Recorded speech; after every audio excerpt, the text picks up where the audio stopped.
Assalamualaikum warahmatullahi wabarakatuh. Sebelum kita mau diskusi, mari kita mempersiapkan terlebih dahulu kepada para muassis pergerakan yang sudah mendahului kita maupun yang masih dalam proses yang berada terus sama seperti kita. Semoga selalu diberi kesehatan yang sudah mendahului juga diberi tempat yang terbaiknya.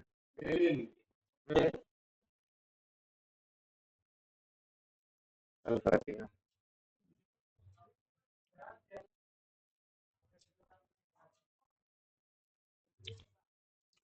Baik kawan-kawan semua, terima kasih atas kehadirannya. Oh, belum suara ini, malah kayak belajar Nisa. Belajar Nisa, kenapa? Belajar Nisa. Iya. Oke. Oke, cerita dong. Oh ya. Belajar perusahaan video.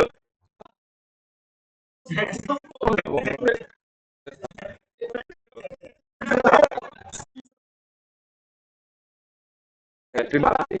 Sama-sama.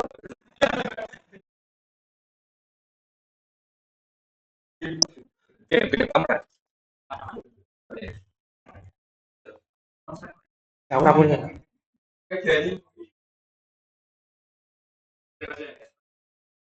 Ya. Kalau tanggung gitu. Ya. Oke, langsung ya saya. Ini soal diskusinya mergane sing isi aku, yaitu isi sinau bareng dan saya di sini bukan orang yang terpaturan mengetahui ya matematik. Oke, nah ya sebenarnya oke, bukan orang yang paling mengetahui ya, tapi saya membersamai kawan-kawan semua di sini. Nah, di pertemuan kali ini kita akan membahas seorang entitas bernama Karl Marx. Kita bedah biografinya Karl Marx terlebih dahulu. Ya, ben kenal sedikit ya, itu sedikit mengenal ya. Karl Marx ki sapa? Kemudian nyandi ae terus kaya apa jenenge? Riwayat organisasine apa menawa oleh ning PMI barang kan. Karl Marx. Beliau memiliki nama lengkap bernama Karl Heinrich Marx. Heinrich.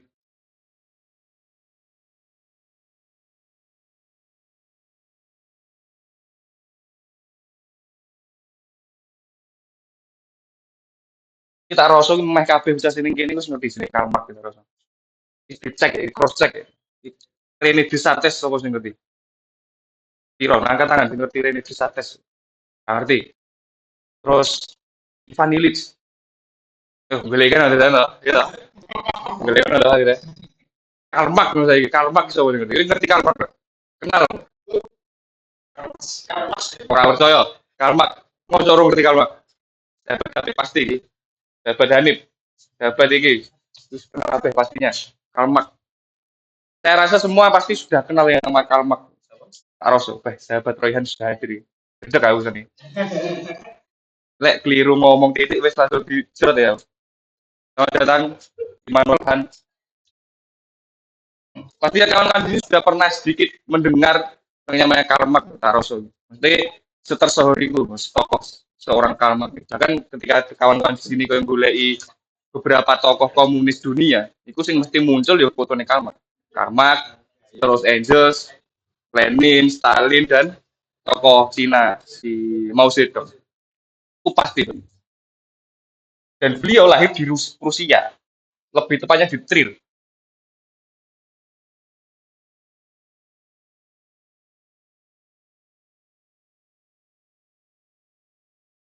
Saya Prusia yang bisa, Prusia. Saya Rusia ini Jerman. Rusia. Saya Jerman. Rusia ini. Terus riwayat keagamaan beliau itu terlahir sebagai seorang Yahudi. Karma kemudian. Makanya apa ayah Yahudi lah. Keluarganya ini Yahudi. Ayahnya dulu. Tapi ayahnya ini berpindah agama menjadi Protestan. Pindah yang Protestannya pokok pindah yang Protestan. Nah, untuk mendapat pekerjaan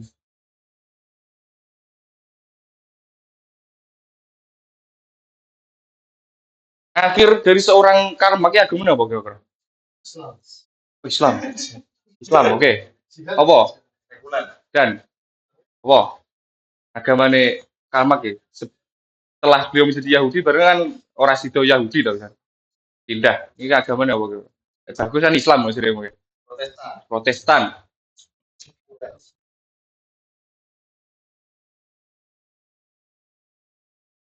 Dan berakhir sekuler kan. Karma gitu. Apa sekuler ya apa?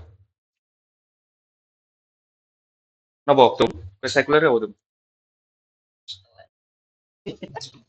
Iki sinau lho, sinau ini ring tumi lho ini. Sekuler apa tuh? Ya. Ya apa dan? Sekuler ya apa dan?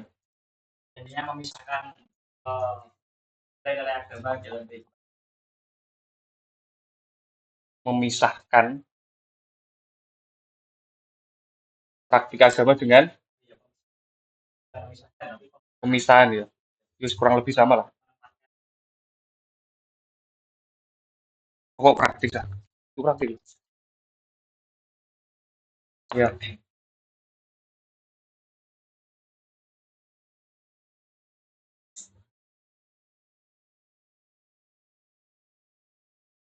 Memisahkan agama dengan aspek hukum dan aspek umum. Jadi sekuler ini memisahkan, ini pemisah antara agama dengan aspek umum juga tidak disamakan. Jadi menjadi suatu hal yang berbeda. Aspek agama ya dewe, aspek umum ya dewe. Ini mlebu sosial budaya dan sebagainya itu juga eneng di jeneng agama itu. Dipisah. Kenapa kok seperti itu? Karena umat itu beranggapan bahwa agama ini menjadi apa cara bosone iki agama menjadi penghambat proses masyarakat dari kapitalisme menuju komunisme.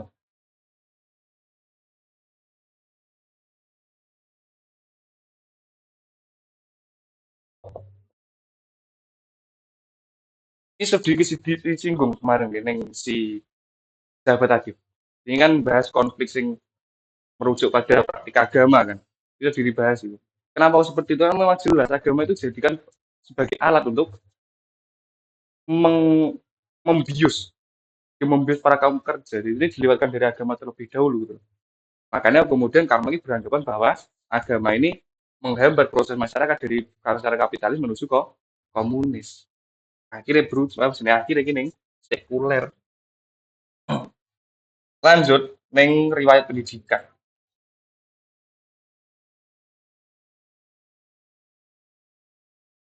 Riwayat pendidikan Karmak itu pada tahun 1835 ini mlebu ning Universitas Bonn. Konsentrasinya di filsafat dan sastra.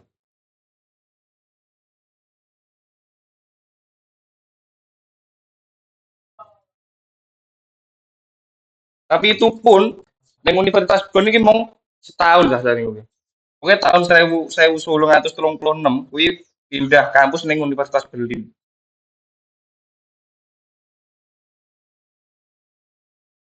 Universitas Aduh, ini belum belum. Orang itu nganggur aku. Eh, ora tadi gak jerawat. Ning Universitas Berlin masuk di Fakultas Hukum. Iki umpama kok ning Universitas Berlin ki seneng kaderisasi, kamu mlebune Rayon Jaya Dipa palingan Fakultas Hukum soalnya. Ini Fakultas Hukum. Jadi mlebune Rayon Jaya Dipa. Umpama kan, tapi kan sereneng biyen kan. Rong ngene, fasih ya soalnya ya. Jadi ayat pendidikan seperti itu. Terus pekerjaan Karmak itu menjadi editor editor apa sih? Editor utama. Karmak ini menjadi editor utama di salah satu berita acara utama. Oh, berita acara. surat kabar.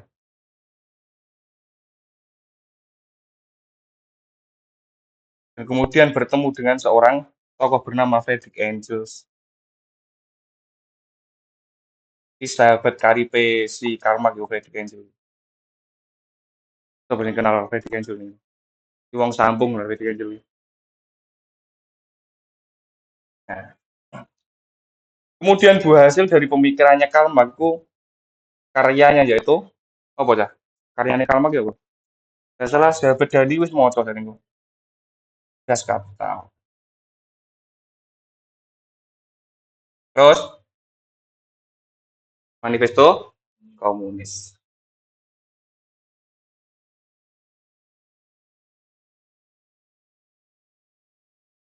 Oke. Nah, ini disusun karo si Fredrik Engels kan, manifesto komunis itu. Ya, sama si Engels. Sedikit biografi Karl Marx ini segini ini. Ini ada kawan-kawan yang mau menambahi biografi ini Karl Marx itu ya. Ada yang tahu kira-kira? Yes, di pendek pengetahuan saya semua semuanya gimana? Dari riwayat pendidikan dan juga riwayat hidupnya, mau sedikit saja, kurang lebih seperti itu. Atau ada yang mau ditanyakan, kira-kira diskus-diskus? Belum? Ulang aja masuk nih determinisme ekonomi.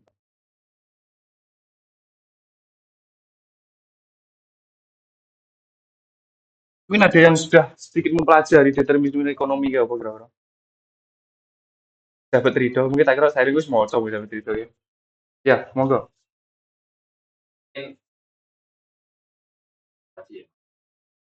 Iya.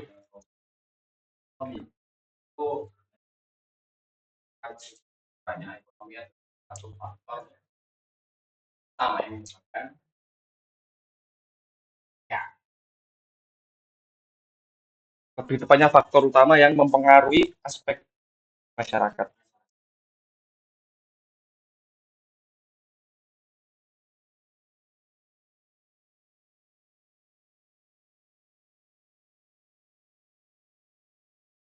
Jadi pendek pengetahuan ya, yang saya bahas tentang determinisme ekonomi. Jadi anggapan Marx bahwa materi ini yang menjadi fondasi dari kehidupan di masyarakat. Jadi struktur masyarakat, baik itu di hukum, kebijakan, pendidikan, dan sebagainya itu akan mengikuti kebijakan ekonominya.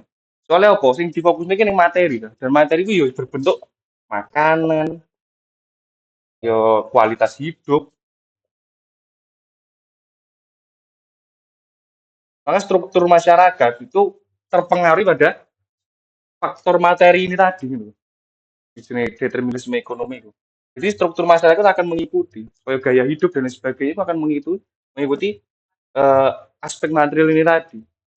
Bahkan itu pun ketika kita ibaratkan sebuah negara, ketika negara itu terfokus pada kebijakan ekonomi, maka semuanya akan mengikuti kebijakan ekonomi tersebut. Jadi baik pendidikan umpama sama menggunakan pendidikan. Pendidikan itu pada akhirnya akan menjadi alat untuk mencetak para pekerja yang baik, pekerja yang disiplin. Akhirnya apa? Kebijakan kalau negara yang dituju oleh negara itu kebijakan ekonomi. Jadi pengambil caranya kebijakan tersebut bisa tercapai. Ya, kamu semua aspek ini baik dari kebijakan pemerintah dan sebagainya sampai ke pendidikan atau apapun itu, dia akan mengikuti. Itu dibayangkan sebagai piramida, misalnya. Ekonomi berada pada posisi sebagai pondasinya. Kamu lagi berhubungan hukum, pendidikan, dan lain sebagainya.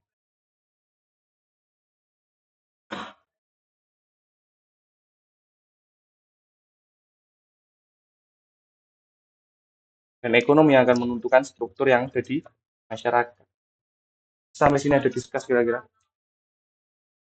Terus kok langsung ya diskusi-diskusi ini. Kan belajar, kan like branding kan kita sama-sama belajar. Atau sahabat Royhan ini pasti ada tambahan nih. Mesti ngeluang nih waktu yang Rene mesti kan enek suatu hal yang yang mengganjal mesti gitu. Wah ini tinggi si Dimas ini mesti rada aneh mesti ngono. Iya. Monggo sahabat Royhan bisa di follow up ditambahi. Beh, tenang nih sahabat. Tenang nih, yang sinau bareng soalnya kan. Ya,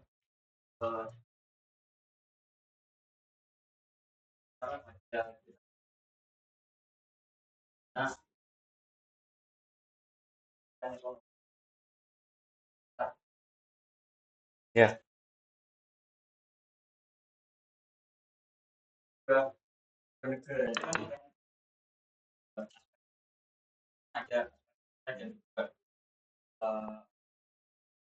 Ya.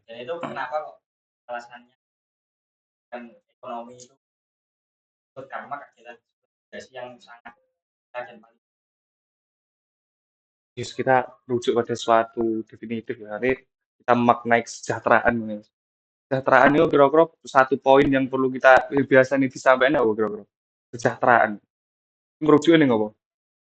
Ekonomi, uang, terus apa nih? Aset dan lain sebagainya itu. Ya, pada akhirnya semuanya itu akan kembali kepada faktor ekonomi ini tadi. Loh.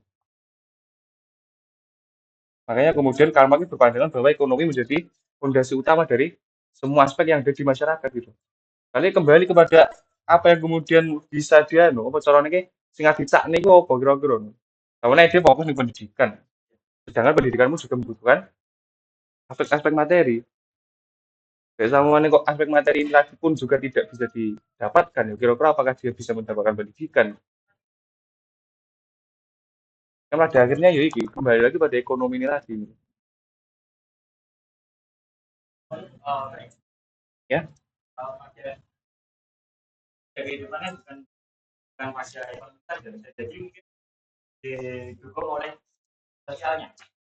iya.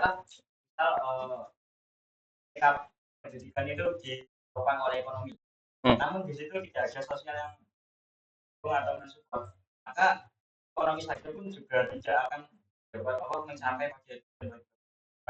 Nah, kan determinisme ekonomi kan konsepnya dibagi menjadi dua tuh. Ada yang namanya basis, terus suprastruktur. Nah, sing ngomongnya politik dan lain sebagainya itu mlebune ning suprastruktur iki mau. Politik, ideologi, terus sosial, sosbud, ini mlebune ning suprastruktur iki. Nah, basis ini kan mengarah pada ekonomi tadi tuh. Basis itu. Pada akhirnya apa? Suprastruktur ini akan mengikuti pada kebutuhan basis kita dulu. Suprastruktur itu mau. Pemaknanya Karl Marx seperti itu. Ini tak waca loh ya. Tak waca ngono kuwi. Timbang nek tawane kok niki nenek sing sudah membaca namun memiliki suatu pandangan yang berbeda waktu pemaknaannya. Bisa aja, mungkin bisa ditambah kira-kira. Nah, nah, suprastruktur apa Gus?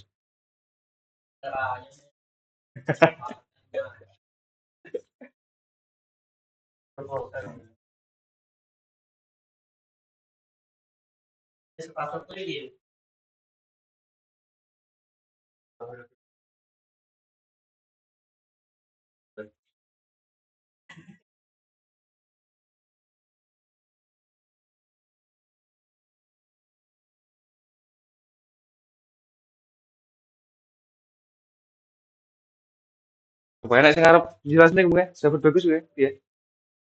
Belum. Sahabat Wildan kira-kira.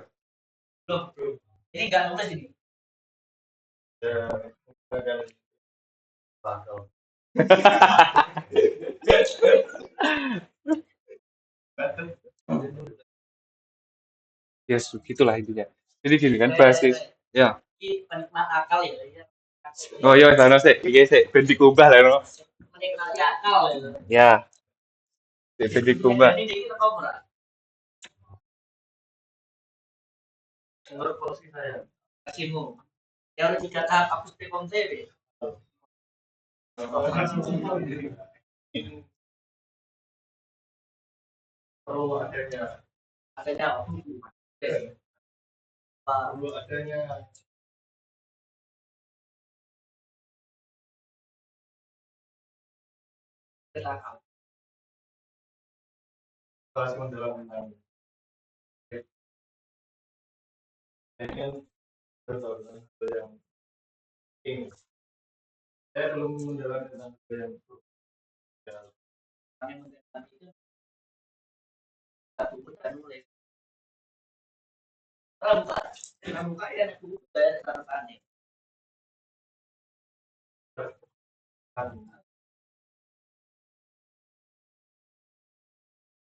Bagian kentai video. Iya, ben tambah semangat bener.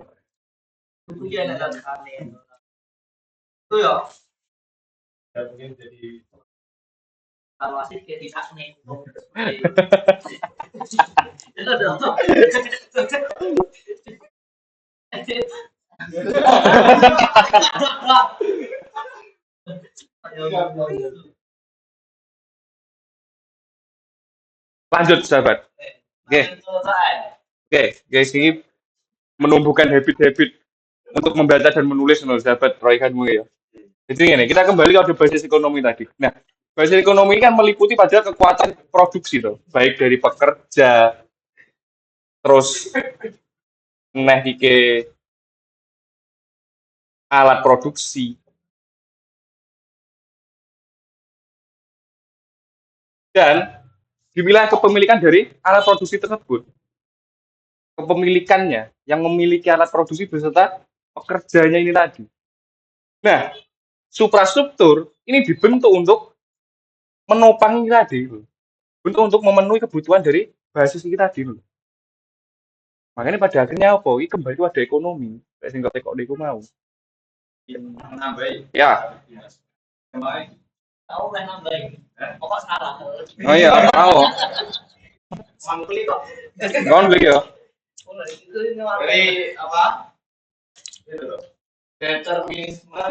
Ekonomi.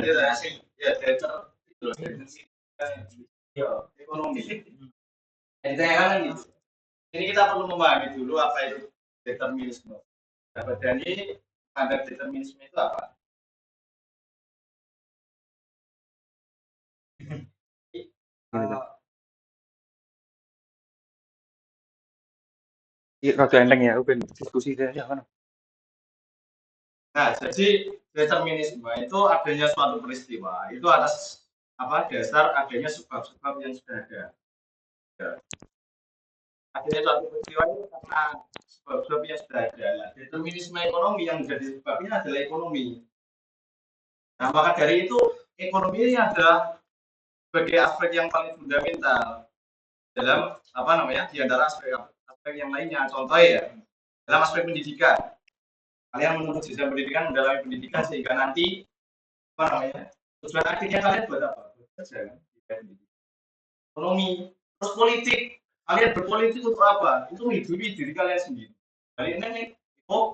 Ekonomi.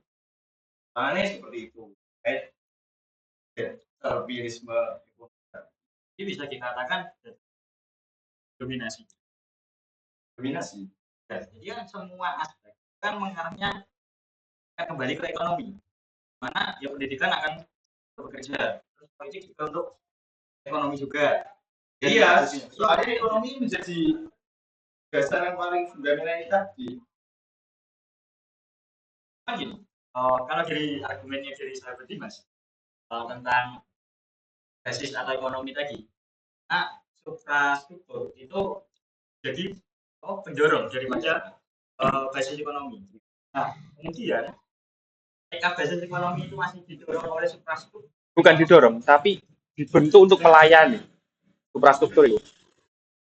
Nah, jadi suprastruktur kan dibentuk kan, dibentuk untuk melayani basis dulu. Suprastruktur dibentuk untuk melayani basis. Yang ada di dalam suprastruktur apa? Kayak politik, ideologi dan lain sebagainya itu dibentuk untuk melayani yang dari basis itu mau. Nah, basis itu masuk pada ekonomi itu mau. Maksudnya adalah bukan kemudian didorong, namun suprastruktur itu menjadi sebuah alat gitu. Makanya untuk melayani basis ekonomi.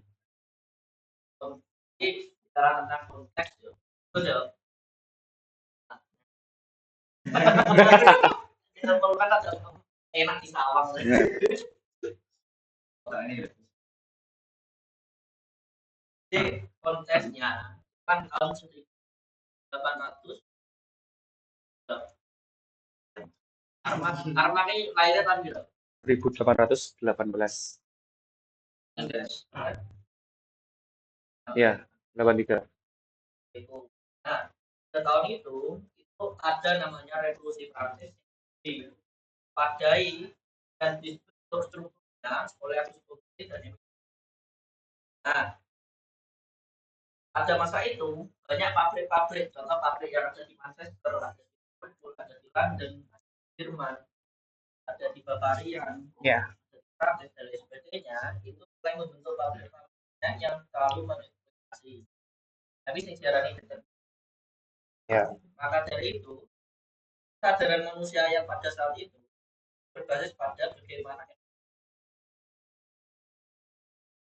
ekonomi itu bisa didapatkan agar kesadaran itu mampu mana ya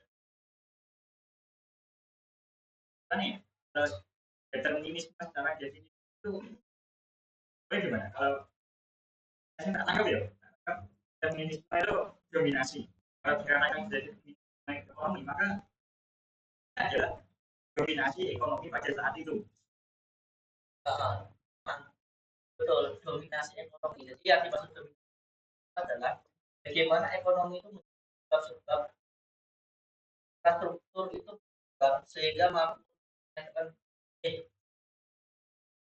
mematikan suprastruktur sehingga infrastruktur menjadi berkembang lebih cepat. Ini infrastrukturnya dipateni sih, kesadarannya itu dipateni.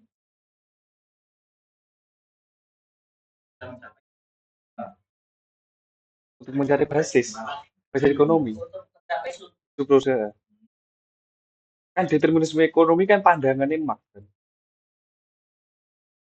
kan singling fokusnya kan pada materi yang mana materi ini mempengaruhi dari segala aspek. Loh, kan ini kan determinisme bukan keadaan. Iya, Pak. Contohnya ini pisau analisis Karl Marx loh gitu. Determinisme ini pisau analisis Karl Marx yang kemudian membuahkan hasil pandangan yang namanya determinisme ekonomi itu mau. Nah, ning determinisme itu mau ki fokus ning materi. Yang mana materi ini mempengaruhi dari semua aspek yang ada di masyarakat. determinisme adalah basis ekonomi itu mampu memiliki kesadaran. Nah, Harapan adalah basis kesadaran mampu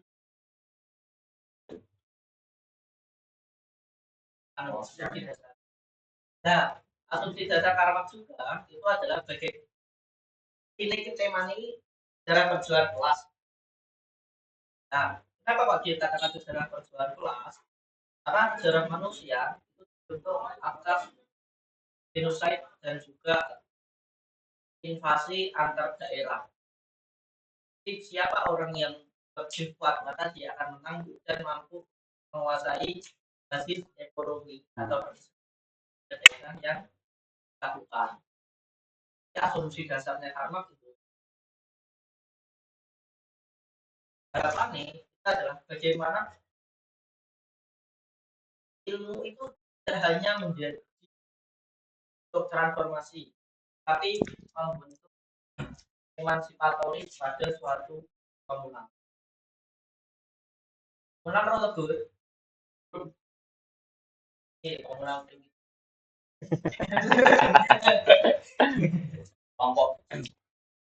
bangunan kelompok. ada tambahan lagi kira-kira yang mau ditanyakan? Discuss? Ini takut berat. Ini takut negatif berat. Aku konten terpengaruh sama teori apa tuh mas?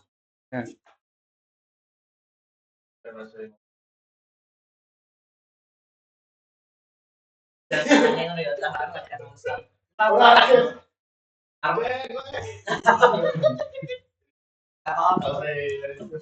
Gimana gimana kalau harmoni terpengaruh teorinya siapa aja loh mas? Ya. Bisa jadi teori itu. Ya. Seperti itu.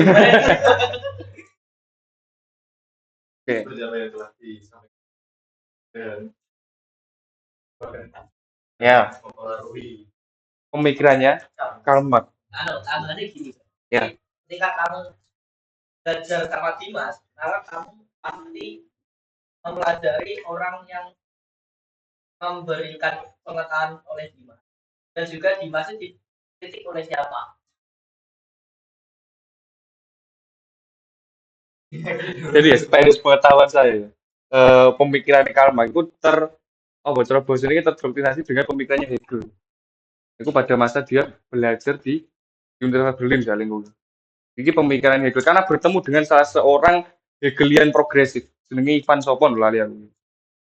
Jadi pemikiran Karl Marx itu terdoktrinasi atau terbuai dengan pemikirannya Hegel itu mau. Ngono. Hegel. Hegel. Tapi bertemu dengan siapanya aku lali aku. Ini di doktrinasi ning kuwi. Nah, gitu. Sependek pengetahuan saya seperti itu. Ada yang mau ditanyakan lagi sahabat Dogus? Wildan, Wildan, Bagas. Ikut.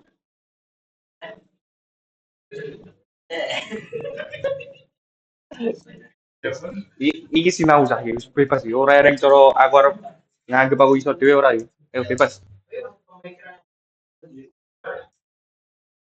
Rada mikir Oke, iki wis mikir aku soalnya aku ra nyinau niku soalnya iki. Iki bener iki. Iki mateni pemantik ya. Tapi ndak apa-apa, ndak apa-apa. Soalnya iki bari aku harus sinau ya. Nah, sinau. Soalnya aku sing tak waca iki mung fokus ning Karl Marx terus. Dan pada akhirnya iki koyo meminggirkan yang namanya Hegel itu tadi. konsepnya paten-patenan. Paten-paten ya. Lek tinggi ya. Iki sangat ya. Maksudnya yakin nemu nih aku diskusi nih Rai ini paten-paten gini ya guys. Nah, ya sing tak roket sih kalah. Selamat menjadi Dani dan aku. Dani raneng ya. Raneng.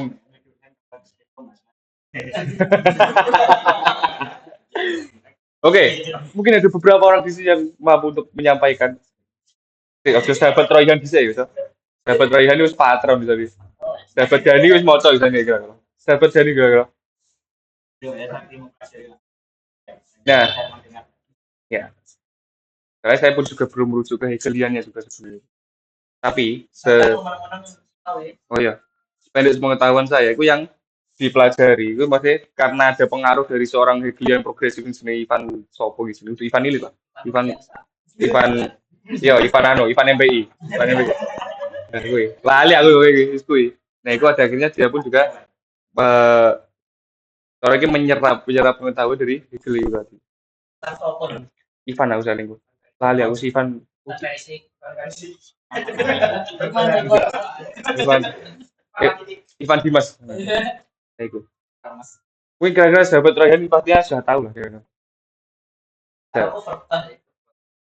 Tapi saya iseng aku sih Ivan gue. Ivan Perbah. Lali kan. Aku lali aku. Oke, gue. Ya mungkin dia Perbah gitu loh. Ya. Apa bos? Ya, apa? Bene. Bene. Mari ya. Suruh mau sedekah kono. Bene. Ora apa-apa. Suruh mau sedekah kono.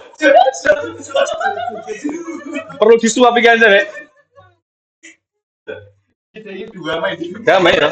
Ini dua mes dong. Baru ini dicat aku gitu. Pak ini diskusimu tak tekan nih lara mau sapian lah iki mati aku ya. Nah, gitu intinya. Ya, roti single. Ya mungkin itu sih. Karena sepeda pengetahuan saya seperti itu. Dengan siapa ya? Ya, menyenangkan. Mati aku tapi gitu. Menyenangkan deh. Aku nyinaunin cek gitu sih kan kalau. Ada belum kamu tuh kokinnya aku bersama. Jangan sampai nanti pulang merasa pintar. Nah, ya gue ben mulai sih nah. Oke, ada yang mau disampaikan lagi?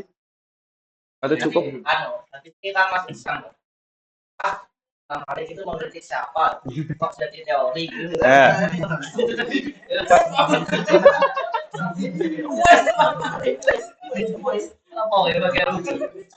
Tapi kayaknya ada diskus lagi sebelum menuju pada kelas. Ya itu dulu ya. Oke, kita menuju pada kelas sosial saya kira. Kesempatan orang nih. Aku tak berargumen. Gue bareng kalau semestinya kan kelas sosial gitu kan siapa mas? Merujuk pada kelas sosial. Jadi dari ngomongin kapitalisme. Kira-kira apa kapitalisme? Menurut karang-karangnya ada di sini. Kapitalisme ya apa kira-kira? Dapat bagas, kira masih jawab apa? Atau kawan-kawannya lain? Ya, sahabat di Rossi. Belum? Ya, wis lah. Jadi kapitalisme ini sistem ekonomi dah. Sistem ekonomi berbasis eksploitasi. Sistem ekonomi berbasis eksploitasi terhadap kaum pekerja. Kapitalisme ini. Nah, ketika kita merujuk pada kelas sosial, itu terbagi menjadi dua, yaitu borjuis dan proletar. Oh, apa proletar itu?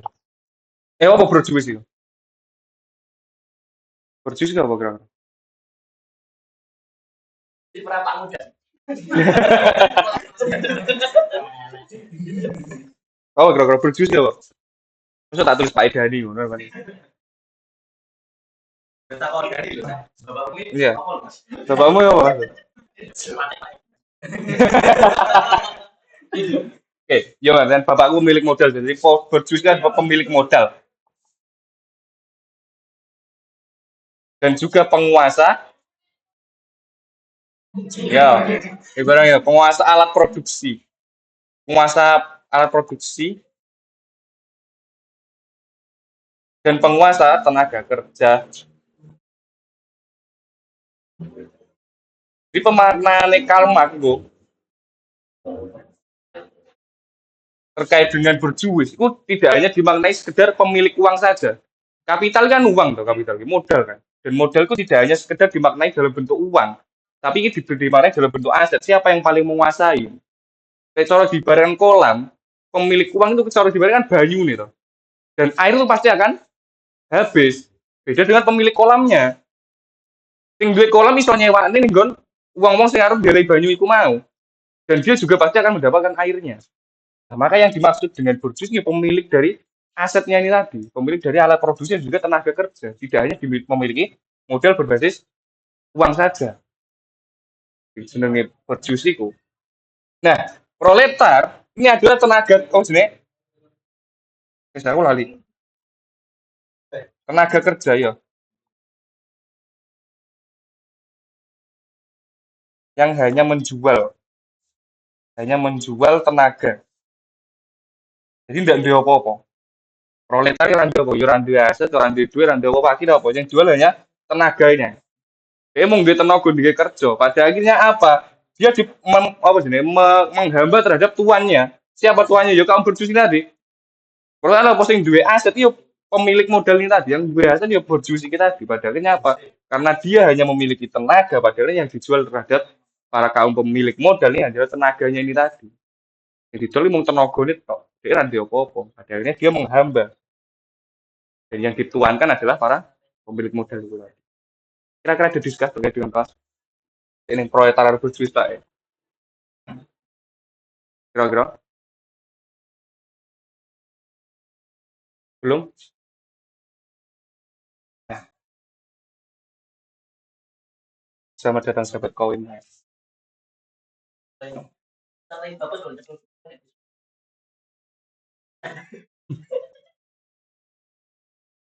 Ya, ketika kita merujuk pada yang namanya kelas sosial, proletar itu dianggap sebagai robot. Soalnya apa? Ya dia mau duit tenaga kerja itu, sokmu. Di sini dia kerja, baru oleh duit, kerjanya oleh duit, kerjanya dia dan biasa tahu apa-apa. Dia punya uang yang didapatkan dari siapa yang mendapat, siapa yang menjadi tuannya ini tadi. Dan bahkan dia bekerja tidak mampu untuk menikmati apa yang dia kerjakan, tidak mampu apa yang dia hasilkan. Proletar itu. Dia tidak bisa oleh apa-apa. Bahkan dia sendiri yang membuat itu. Tapi dia tidak bisa membeli apa yang dia produksi. Nah, pada akhirnya apa? Muncul yang namanya alienasi. Apa alienasi?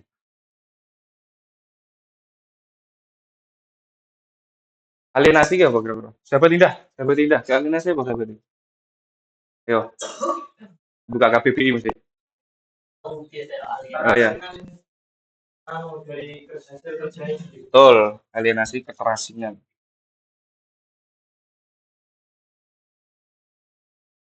Nah, ketika merujuknya pada konteks itu tadi, keterasingan adalah hasil kerjanya. Dia dirasingkan dari hasil kerjanya. Dia tidak mampu merasakan apa yang dia produksi. Tinggalnya wong gitu. Tapi dia tidak iso ngerasa nih. Cara ibarat sekarang, kita lihat sekarang pemroduksi sepatu itu pun juga sulit untuk mendapatkan produksinya, untuk mendapatkan memakai sepatunya, no, cara nih. Cara dibaratkan. Karena apa? Kan sebegitu mahalnya yang diproduksi itu tadi sampai dia pun juga tidak mampu untuk mendapatkan itu. Karena ada diskus alienasi sama marginal itu bedanya apa? marginal kan terpinggirkan dan alienasi kan dia terasingkan marginal ini. Marginalisasi. Tapi tergantung dengan konteksnya. Konteks marginalisasi di wilayah yang mana terlebih dahulu. Saya rasa kan hanya dua kata yang berbeda saja gitu. Tapi maknanya tergantung dengan konteks memakai kalimatnya seperti apa, frasanya seperti apa. Saja. Terasingkan.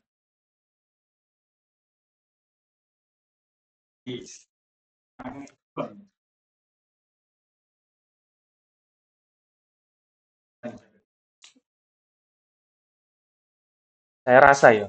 Tapi soalnya kan rujuk apapun aku sebenarnya. Antara soalnya apa ya saya ketahui itu hanya sekedar pada alienasinya. Soalnya memakai dalam teori Marx itu sing tinggal kata alienasi ini tadi yang dipakai itu. Nah, marginal kan biasanya marginalisasi kan dipakai pada contohnya kaum-kaum yang dipinggirkan. Ya mungkin ya bisa saja musuh pada ranah yang ini juga. Tapi sahabat-sahabat pernah dengar nggak? Grup pabrik di Eropa itu sehari kerja berapa jam?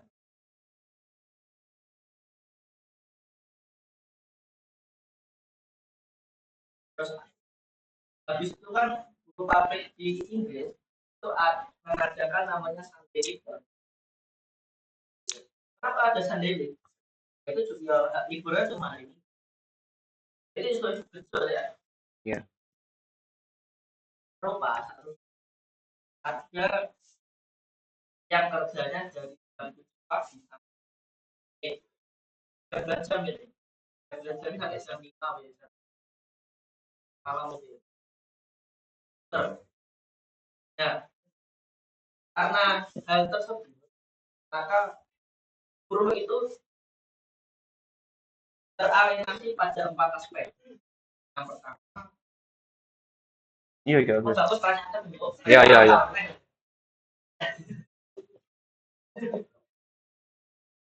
Yo. Pertama itu adalah teralienasi pada potensi. Manut. Oke. Potensi kemanusiaan. Potensi kemanusiaan awalnya pas ketika dia itu aku kecil dia pengennya menjadi seorang sepak bola. Namun karena menjadi pro atlet dia tidak. Nah, selanjutnya dia teralienasi pada tujuan produksi. Dan produksi yang dimaksud itu adalah produksi dari pabrik itu tujukan kepada masyarakat. Nah, buruh itu juga salah satu masyarakat. Terus selanjutnya adalah teralienasi pada sesama. Kayak cerita-ceritanya pada-padaku ada di buruh pabrik yang terakhir. Terkadang itu satu orang dengan orang yang lain tidak mengenal karena seorang Cina ataupun seorang kece Koko. Dan terakhir adalah aktivitas produksi.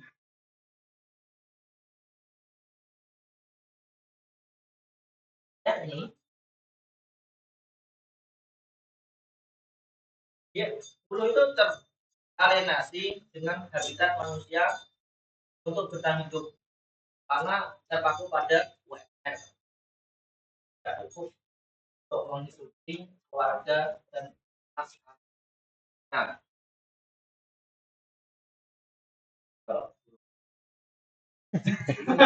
Guru lab Sofi. Ya, guru lab Sofi kerja ning kebab ngono bae. Roti bakar ya. Roti bakar ya. Roti bakar.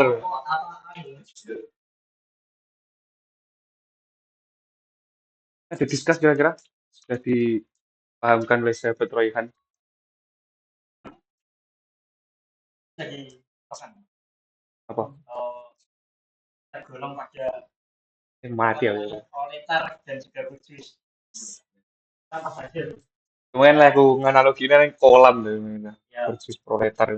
Sing di kolam harus sing duwe sing duwe kolam harus sing duwe banyu.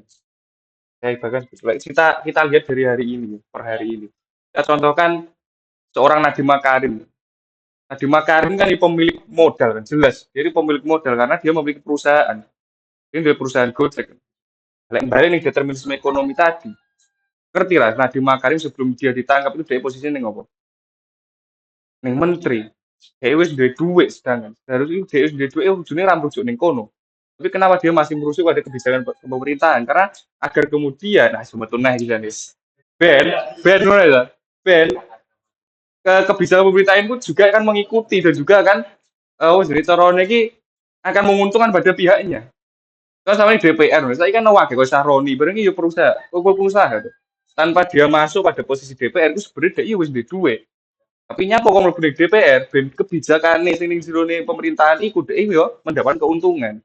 Agar kemudian betulnya ya, agar perusahaannya pun juga akan mendapatkan keuntungan dari kebijakan yang dibuat. Nah, proletar iku sapa? Proletar iku kelas pekerja sing ndak duwe apa-apa, tenaga. Ya kaya Lab Shopee kan ora duwe apa-apa, tidak? Buruh Shopee, buruh Lab Shopee. Iki dhek kan ora tidak punya modal yang jadi tidak punya modal. Sing diduweni mung tenaga kerja. Duweni mung tenaga iya, duweni mung tenaga kerja. Cara HP sing dinggo semono mbane iki kan nutuk nek to.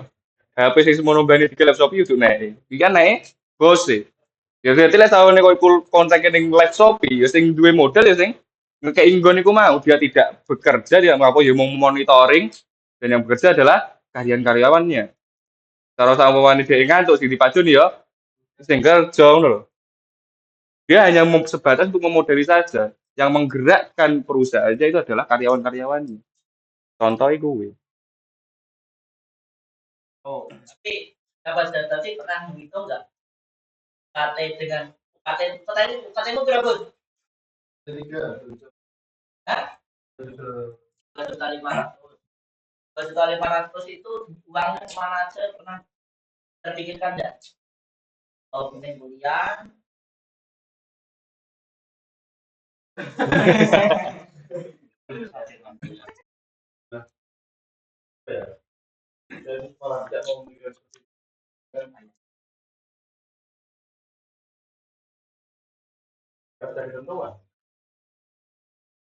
Tapi ketentuan itu kita berhak untuk mengetahui nggak?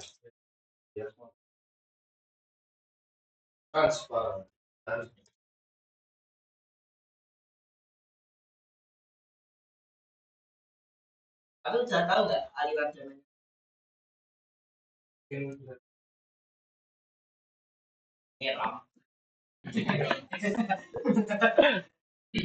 Oh itu. Kan ada lah itu yang biar ya. Berarti pada saat kita kemarin godok di KMPK, sahabat Bang, sahabat Bambang itu menyampaikan bahwa kita pun mahasiswa ini berjuis, ya. Kita ini berjuis kecil lah nyebutnya. Nah, berarti institusi yang menaungi itu pun juga berjuis jelas kan. Tapi kembali kepada apa? Ini aspek pendidikan yang kembali lagi di determinasi ekonomi tadi bahwa semua itu dipengaruhi oleh aspek ekonomi. Ya, berarti kita kan dibentuk untuk bekerja kan. tidak ya, betul tidak. Sampai kan tadi kan katanya kan kalau kita sebagai pelajar kan kita punya bos. Kan soalnya kita bebas. Kita mendapat subsidi. Itu berarti proletar. Mereka dia pekerjaan ya. Dia yang kerja, dia yang jual tenaga, orang jual pengetahuan gitu kan. Tapi itu namanya kan sebagai berjuang kecil katanya tadi. Ya, Itu berarti secara tidak langsung berarti jurusan itu proletar. Oh, di apa bagaimana? mungkin yang takut sahabat Dani berarti yang klarifikasi sahabat Dani berarti. Iya. Dan kue nak bisa kini pemancing itu pernah lah. Posisi pemancing pernah lah. Iya. Oh, pernah lah jadi posisi pemancing. Lah wingi kan satu arah terus udah diskusi gitu. Wes bla bla. Nah, iki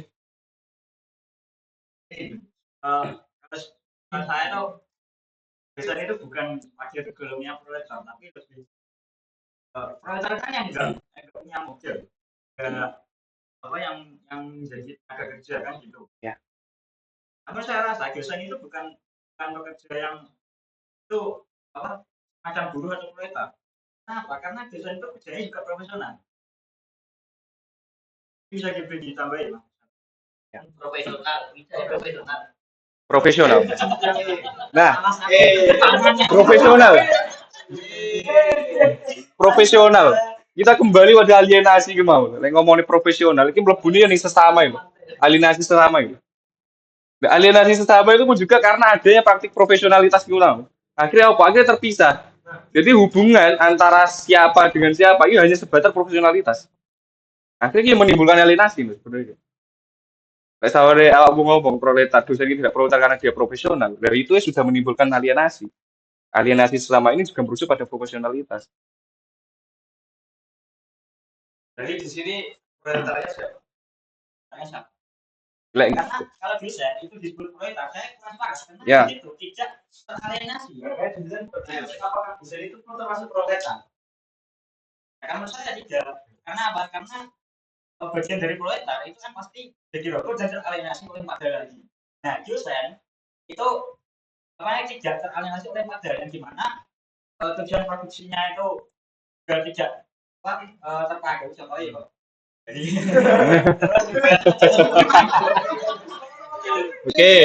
Oke. sesamanya juga dapat karena dosen kan dari satu minggu kan juga libur gitu.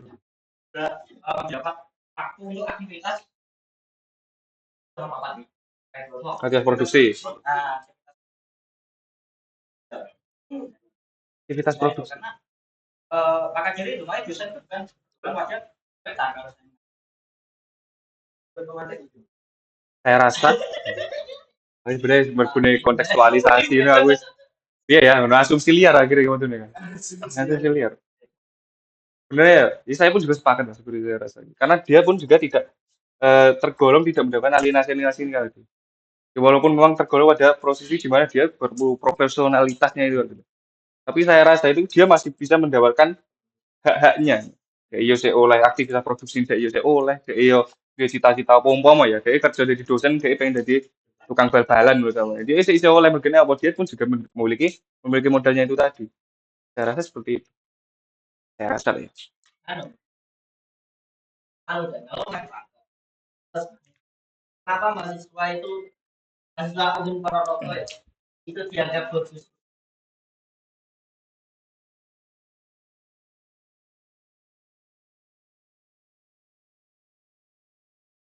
Memang kuliahnya Win dia. Oh iya, saya win ya saya. Kekurangan dalam bisnis ekonomi justru ya. Ya itu mau gimana?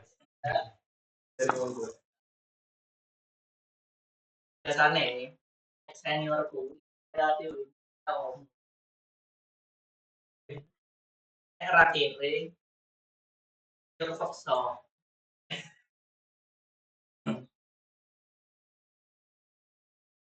saudara ini berdua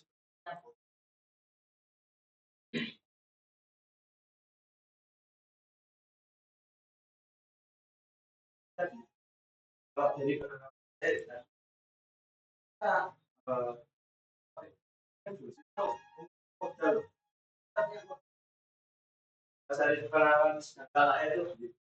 apa? Dan dasarnya itu kalau terus dan itu terbagi menjadi beberapa ada empat, ada ekonomi, dan budaya, dan popularitas. Ekonomi, sosial, budaya, kalau dalam ini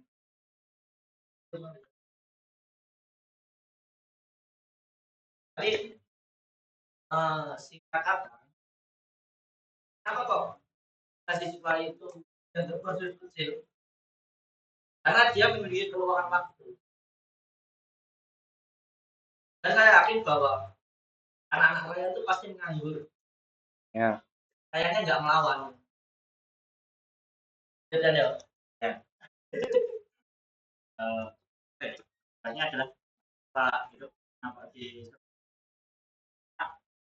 pun modal yang dimiliki bukan berbentuk ekonomi, namun secara waktu dan juga dia lebih mendominasi daripada yang lainnya yang bukan mahasiswa gitu. Ya. Jadi prosesnya kepada yang lain orang yang bukan kuliah. Kalau gimana? Di situ kan pemilik model. Nah, ini kan model kan dibagi jadi beberapa golongan lagi. Nah, di antaranya kalau kita memanjang berjudi itu yang di situ lingkupnya adalah ekonomi. Kalau tentang ekonomi selalu tentang uang materi. Namun ternyata modal itu pun juga bukan hanya berbentuk materi, namun juga berbentuk apa namanya ilmu, waktu, tenaga dan sebagainya.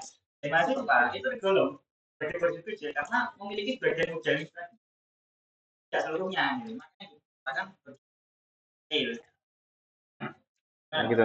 Ya, ya memang seperti itu, Bang. Proletarnya siapa? Nah, itu memang seperti itu. Proletarnya siapa?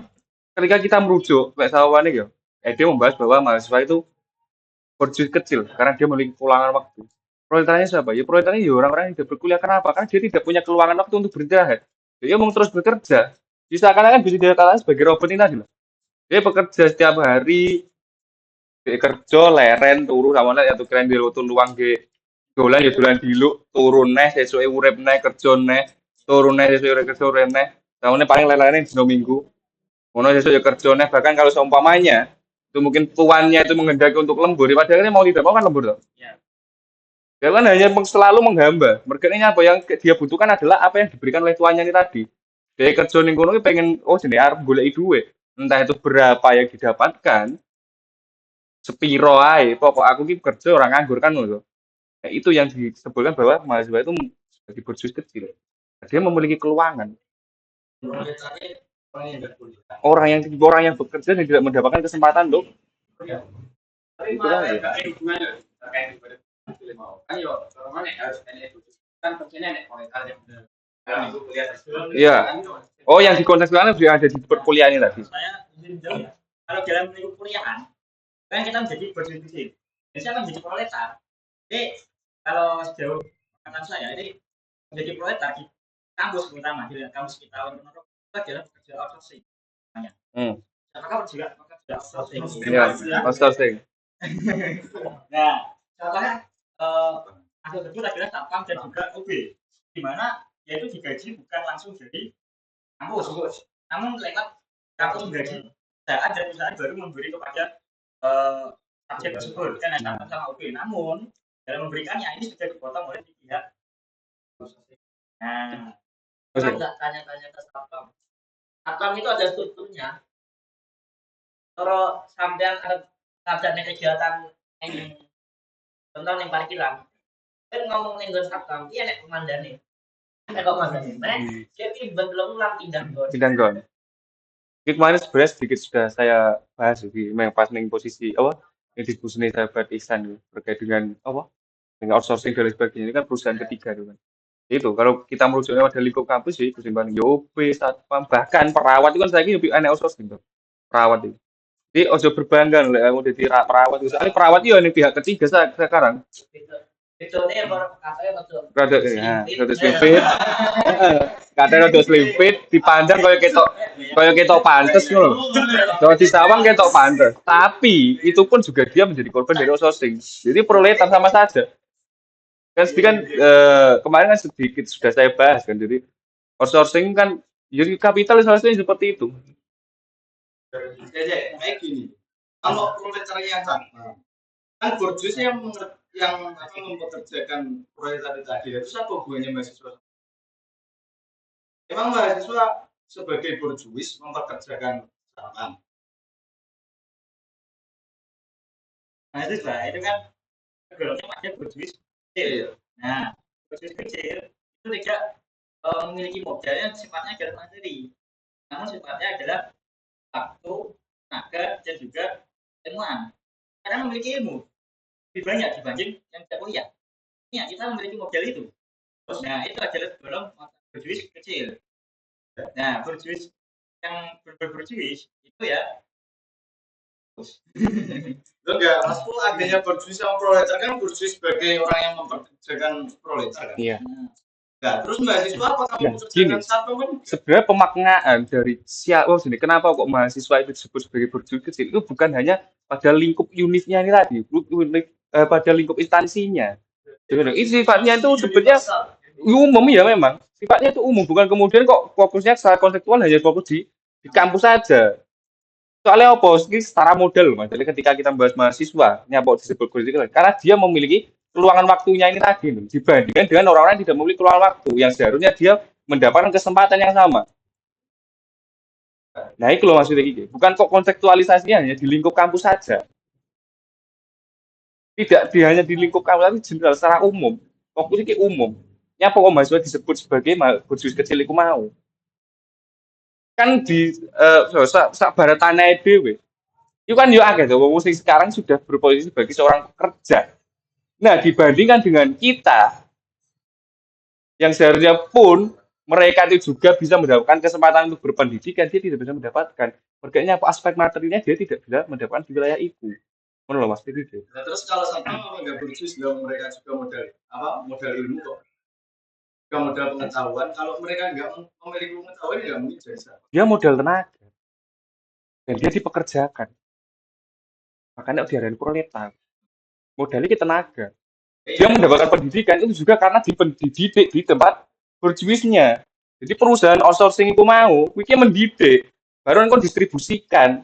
Ya berarti kita mahasiswa juga proletar dong, kalau kita juga dididik. Ya kita kan Nantinya akan didistribusikan juga kan. nah, tapi kontekstualis saja berjuis kecil itu kan merujuknya pada keluangan waktunya gitu. Ya, Nah, itu merujuknya bukan pada modal pada aspek material, tapi keluangan waktu. ya sebenarnya nggak ada bedanya loh, mahasiswa ada keluangan waktunya juga. Nah, sedangkan satpam juga ada keluangan waktunya. Tapi mahasiswa tidak dipekerjakan, Mas. Mahasiswa tidak dipekerjakan. Apakah pendidikan itu pasti dipekerjakan? Dia berpengetahuan, dipekerjakan nggak? Kue takon kerja sinau iki, apakah dia pernah dia Berarti bekerja? kalau dipekerjakan Tapi kan proletar. kan kontekstualisasinya ini adalah kontekstual ya, Bos. Konteksnya ini kan pada sistem ekonomi, sistem kerja dulu. Nah, terus ini kan konteksnya ekonomi ya. Proletar sebagai seorang yang Bekerjakan. Kalau berjuis, Dia memiliki tenaga. Ya dia mempekerjakan karena dia memiliki modal. dia mempekerjakan, dan mahasiswa disebut berjuis, dia mempekerjakan siapa kan gitu. Kan kontekstualnya pada ekonominya ini loh. Ini kontekstualnya ada ekonomi. Nah, lek merujuk ning mahasiswa kenapa berjuis kecil? Keluangan waktunya ini loh, Mas. Ini dibedakan. Keuangan maksudnya. Keluangan waktu, dia kan di modal waktu. Ini kan kontekstualisasi nih kono, ini modal waktu. Ini dibandingkan dengan orang yang seharusnya memiliki kesempatan yang sama untuk berpendidikan. Ya berarti kalau Lah lek sawane sih yo. Lek konteksmu iki ning satpam yo dia berjuis megane dhek iki mau jenenge melurumu dhek yo duwe tenaga, duwe keilmuan iku mau. Iki kan kontekstualnya pada wilayah ekonomis, sedangkan di mahasiswa iki keluangan waktunya gitu. ya kembali lagi ke pernyataan Mas Weda tadi. Ya. Kebanyakan apa namanya? Orang mahasiswa masuk militer apa? Terpaksa sama Kere. Nah, terus itu terkait apa aspek terkalinya secara kedua itu apa? Tujuan ya kan? Ketika di situ mahasiswa itu terpaksa. Tujuan produksi. Tujuan produksi. Nah, berarti kan kita juga teralienasi. Gitu. Berarti kan kita juga proletar dong. Kita terpaksa. Tujuan kita juga di situ. Ya tak mencerna gitu. Ini nih, ada Tejo ya. Oleh.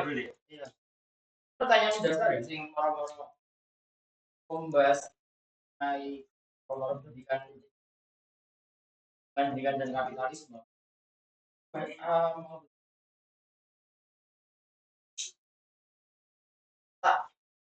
Kapitalisme pendidikan itu terletak di mana? Dari sisi kita sudah bayar, lalu kita atau terletak atau di mana nih terlepas dari berjuis dan juga proletar tadi. Kita bayangkan berarti Adi kan berjuis kan. Lalu letak kapitalisme yang ada di dalam sebuah pendidikan itu yang mana? Atau output kanan atau bagaimana? Nah, nah ini saya juga mau bertanya, kalau mau pertanyaan dari saya berikan seperti itu. Nah ini merujuk pada apa sih? Pola sistematika yang sudah saya sampaikan tadi atau dengan kontekstualitas yang berbeda. Saya sama mana ya, merujuknya pada kapitalisme di wilayah pendidikan. Kita kembali pada aspek materi di mana materi ini menguasai dari segala aspek baik ke pendidikan. Bahkan pendidikan itu pun juga dibentuk untuk mempermudah untuk ekonomi, dibentuk untuk membuat membentuk manusia-manusia yang bekerja secara baik, secara disiplin. Kapitalisme dalam bentuk pendidikan yang dimaksud kalau kita itu merujuk pada yang tadi balik ning determinisme ekonomi, ya itu sing kaya ngono iku. Tapi ketika kok sahabat Isan bertanya dengan kontekstualitas yang berbeda, itu dalam aku carane iki mlebune iki dalam satu lingkup unit iku mau. Iku sapa sing kapitalisme pendidikan dalam lingkup pendidikan sing fokus ning lingkup pendidikan sing kaya ngopo? Kira-kira yang dimaksud oleh sahabat Isan yang seperti apa?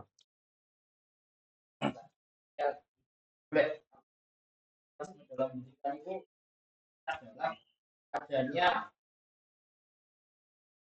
sebuah kasta yang dalam sebuah ada lembaga pendidikan itu dalam lembaga pendidikan sekolah favorit, sekolah standar nasional, sekolah kesehatan, bla bla bla. Otomatis dari segi itu akan itu kan dari segi biaya dan sebagainya. Ya. Output Nah, dari ya. membayar itu nanti itu harapannya kan sesuai apa yang saya bayarkan, berarti kan saya tidak mendapatkan apa yang saya bayarkan seperti apa yang saya bayar seperti itu. Nah, ya, ini aku nangkep gitu. Ini sempat sedikit saya telisik ya terkait dengan hal itu. Jadi ada satu literatur yang saya baca terkait dengan kapitalisme pendidikan sih kok maksud itu mau. Pada akhirnya apa? Branding sekolah internasional dan sebagainya hanya bisa dinikmati oleh kaum pemilik modal saja. Itu loh Mas Diki. Yang hanya mampu menikmati branding sekolah internasional, sekolah dengan biaya yang mahal dan sebagainya itu tidak bisa dinikmati oleh para kaum proletar, kaum pekerja. Yang mampu menikmati hanya kaum berjuis yang memiliki modal, memiliki aset dan lain sebagainya itu mampu menguasai tenaga dan lain sebagainya. Kuwi, jangan merujuk ini kapitalisme sing jamane ning sabarisan. Tidak bisa dinikmati oleh semua orang dalam artian apa? Tidak bisa sifatnya egaliter atau sederajat. Pendidikan pada akhirnya karena apa? Karena yang bisa apa sih? Pada akhirnya ki apa cara sing iso menikmati yo sapa sing luwih gede modalnya. Dan pendidikan yang diberikan ketika konteksnya seperti itu diberikan kepada orang-orang yang memiliki modal saja. Ngomong sing mampu untuk pada pendidikan seperti itu. Lek misalnya bentuk output beda jelas beda. Bisa saja pendidikan yang di branding internasional dan sebagainya itu pun juga akan membentuk produs baru. Dan pendidikan yang di branding secara artian kalau sama ini UIN sing regane paling murah. Nah, itu yang membentuk pekerja-pekerja yang baik. Lebih murah kok.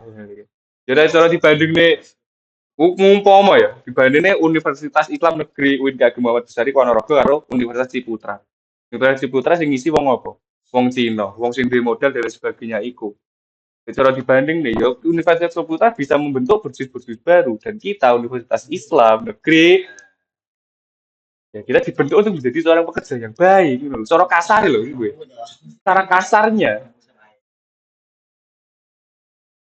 Cara kasarnya seperti itu. Mungkin ada diskus atau kita sudah mulai sadar kalau kita ini dibentuk untuk menjadi pekerja yang baik. Ya, jadi kita proletar. Ya proletar. Sama ini kontekstualisasinya kita merujuk pada yang tadi. Ya, ini proletar. Nah, kita dibentuk untuk menjadi pekerja.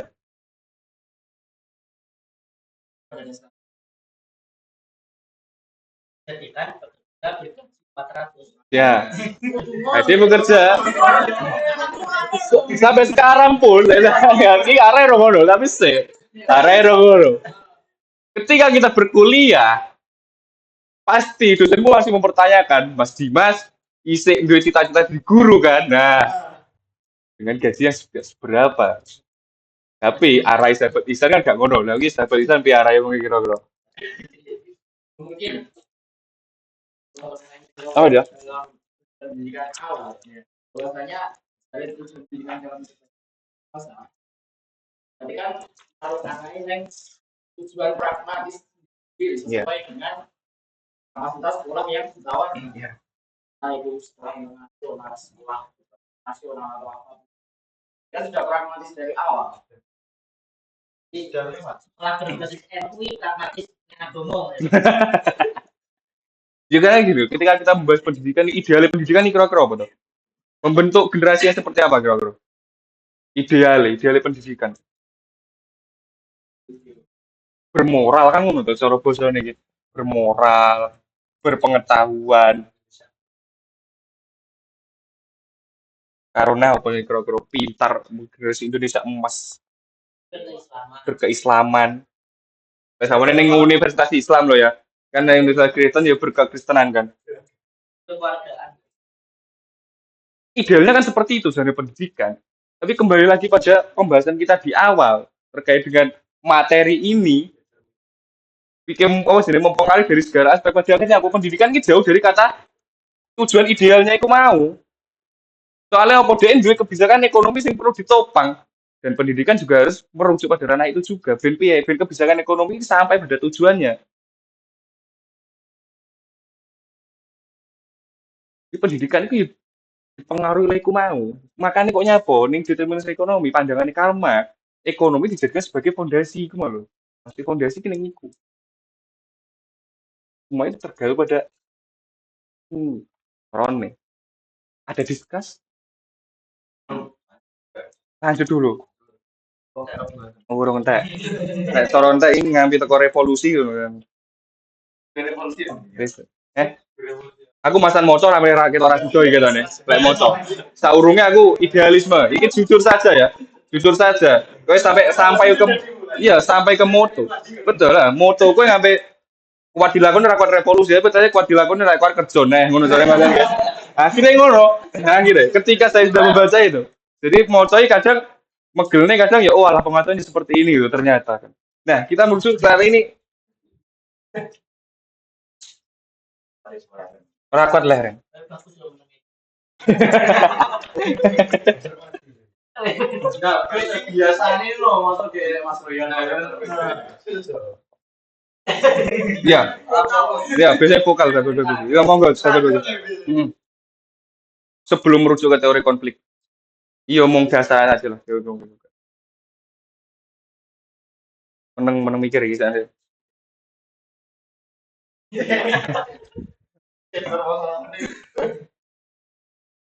Terus dari itu Bisa? misalnya dia memiliki waktu, kalau dia memiliki untuk ya. Tapi dia memiliki ekonomi yang lebih daripada kita. Oke, TKW sih ngomongnya. TKI, oh TKI. Saya itu TKI sini PMI. Pekerja apa? Pekerja migrasi, pekerja migran Indonesia. Migrasi, pekerja migran Indonesia. Saya rasa itu masih tetap dia kan hanya menjual modal, menjual tenaga kan awalnya. Awalnya dia menjual tenaga kan gini tuh, cara rotasi antara seseorang itu. Ketika dia bekerja, dia hanya menjual tenaga saja, namun benefit yang dia dapatkan itu melebihi apa yang dia bayangkan, melebihi dengan UMR yang dimiliki di negara kita. Nah, dia pun juga bisa sampai pada tingkatan di borjuis. Dia duwe modal berupa uang yang mampu untuk membeli lahan dan lain sebagainya itu. Jadi ini proletar ini sifatnya kan enggak bocoran kan enggak patron, enggak selamanya dia menjadi proletar, tapi dia proletar pun juga bisa menjadi borjuis. Kenapa? Karena setiap orang itu memiliki kepentingan.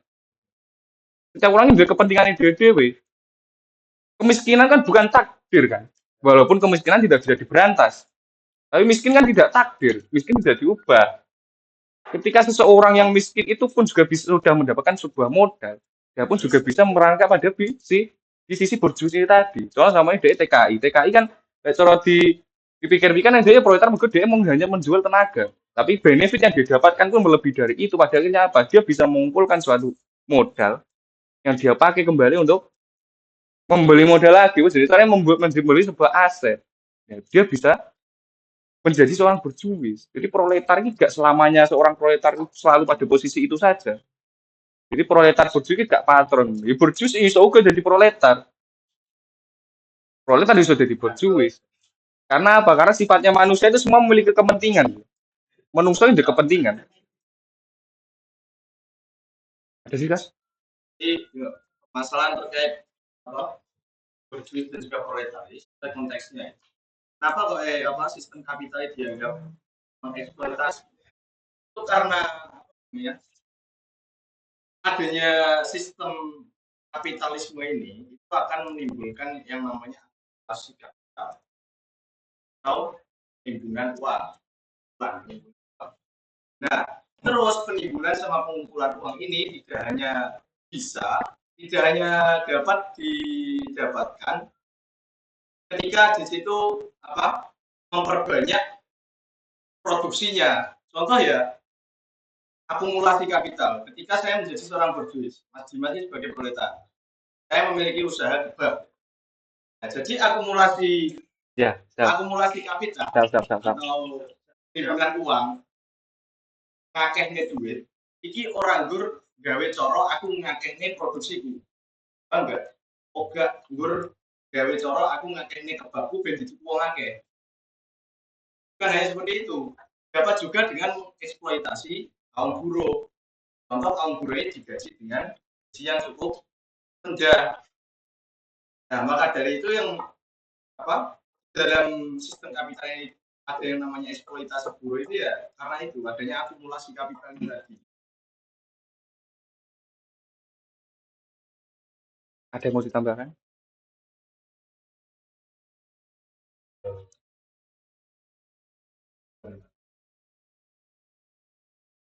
Akumulasi kapital tadi.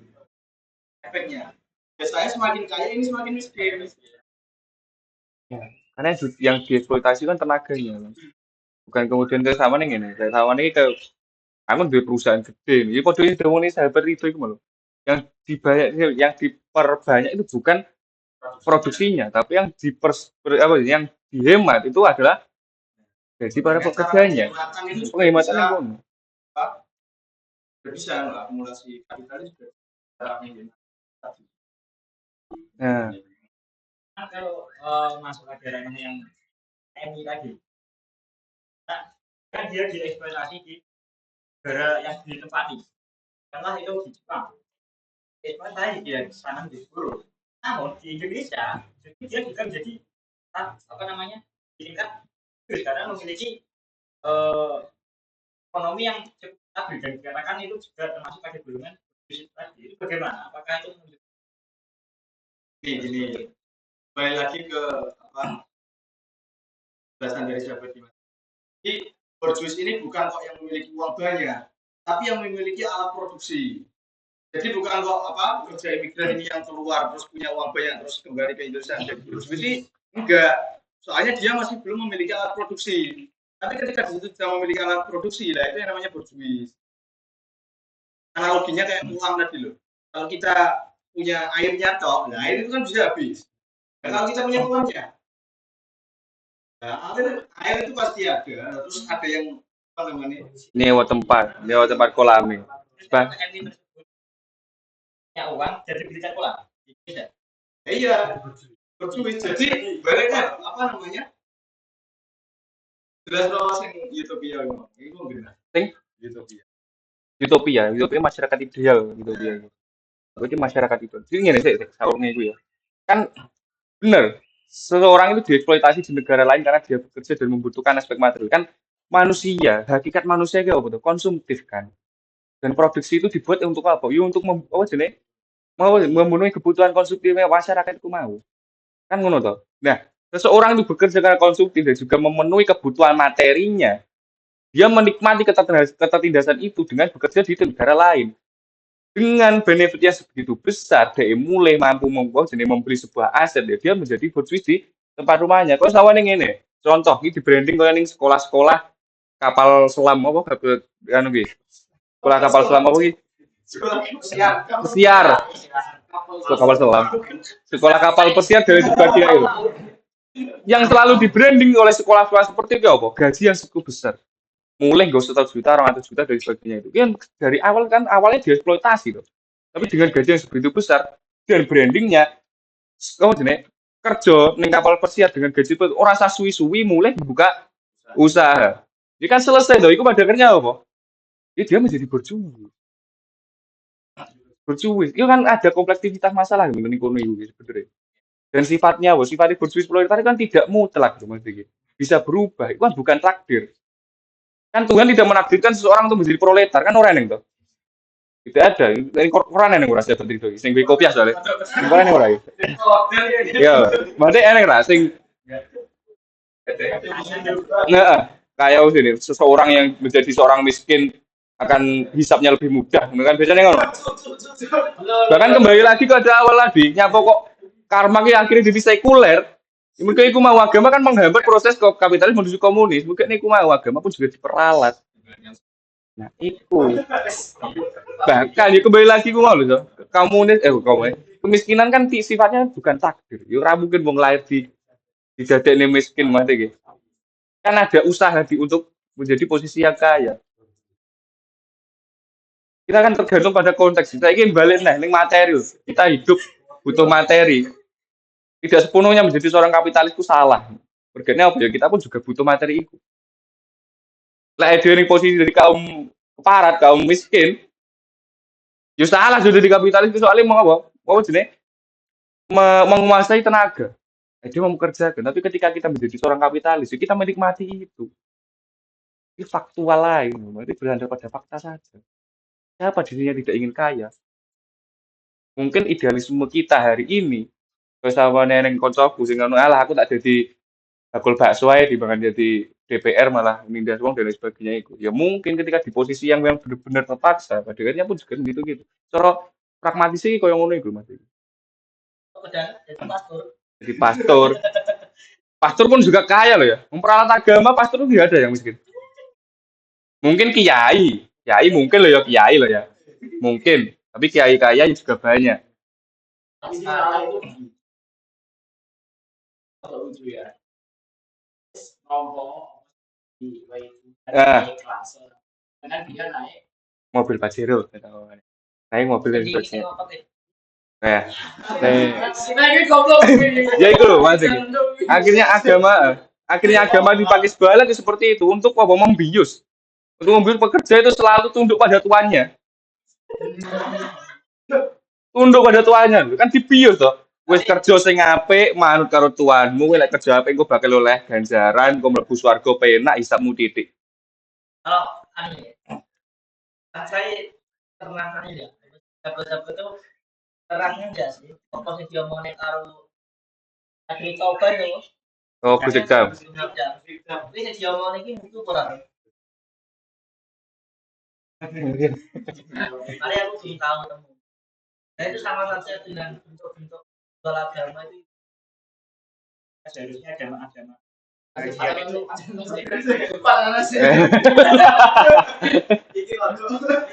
Wis lanjut. Wis rasa wedi itu. Tekel bareng-bareng ngono. Yo lanjut, sabar. Ora. Lagi di mana? Kalau Setengah 5 Pak. Di perkuat untuk solidaritasnya.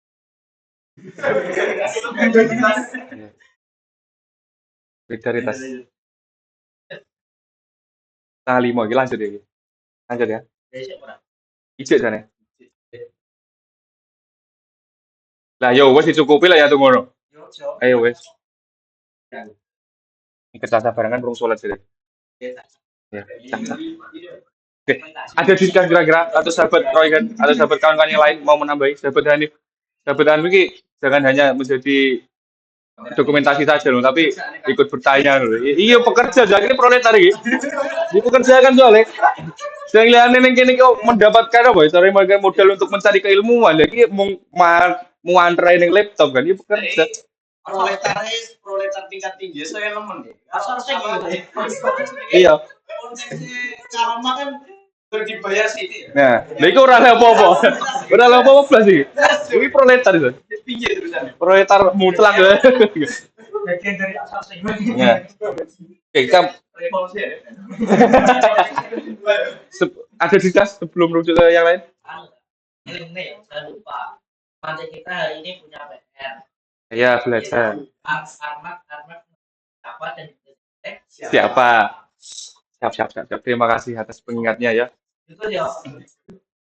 Ya, ini mungkin pasca diskusi ini kita sudah melakukan wajah baru. Mesti biasanya yo dan kita saling mendukung, pada akhirnya saling mematikan bareng. Kalau kok memang kok pasca diskusi ini kok tidak ada sahabat Rehan, yang akan menjadi sahabat Rehan saya yang akan mematikan diskusinya. Ya mau saya terima, ya berikan sinau, ya baru mateni omongan wong kan. Enak iku. Dan lupa habis nanti tanya Syafi'i itu Imam Syafi'i itu dikritik oleh siapa? Nah. Siapa? Ya, yo pasca diskusi ini sahabat Ihsan ya wes berarti. Sama ajarannya kok sampai sekarang langsung pada sudah berapa? Ini gitu.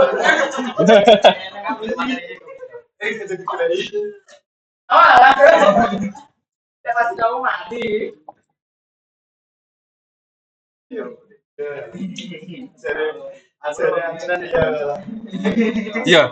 Iki jujur ya. Awit dari wis sinau nemen. Teko kene belum ya. Kok nyapo ya aku lho sih. Berarti wis ning awal aku yang duwe model papan tulis ning omah. Papan tulis tak disinau iki karo ngomong karo bantal, kasur ngono kan. Ya kejadian ini sama yang promo. Iya. Tenan iki. Nah, fisik. Fisik sih tahu. Belum tenan gitu aku. Jadi katanya yang tiga jadi asasi. Siap. Nah, Fisik terus mumpung promotor itu. Terus dari kawan sahabat-sahabat yang lain 23, 24, dan 25 ya. slow. Ya.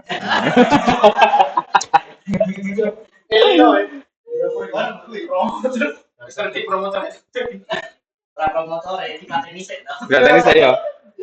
Pateni sik sinau ngono coba pateni kali ning rayon. Sinau. Oke. Ada diskus lagi atau cukup?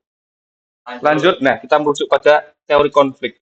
Jadi teori konflik, ketika saya baca ini teori konflik itu melihat masyarakat sebagai tempat pertarungan kepentingan. Di masyarakat ini arena pertarungan kepentingan dari pemilik kuasa dan yang tidak memiliki kuasa. Jadi masyarakat sebagai arena. Nah, konflik itu muncul atas apa? Biasanya konflik itu muncul karena uang. Balik uang. Terus alat produksi.